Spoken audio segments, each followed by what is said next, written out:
বরিশালের কীর্তনখোলা নদীতে speed boat ও বালু বোঝাই বাল্কহেডের সংঘর্ষে এক যাত্রী নিহত হয়েছে, আহত হয়েছে আরও একজন।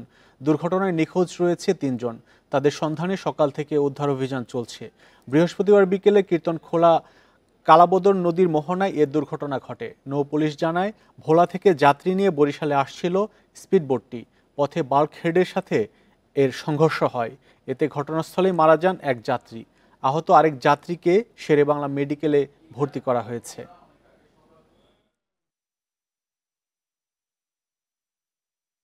দুর্ঘটনায় ৫ জন, তারা সাঁতরে পাড়ে ওঠে। স্থানীয় লোকজনের মাধ্যমে 2 জন হাসপাতালে আসলে একজন মারা যান, আর একজন আহত অবস্থায় চিকিৎসাধীন আছেন। বাদবাকি ৪-৫ জন এখনও নিখোঁজ আছে। আমাদের উদ্ধারকারী টিম হিসাবে আমার সাব ইন্সপেক্টর SI ওমরের নেতৃত্বে একটা টিম কাজ করছে।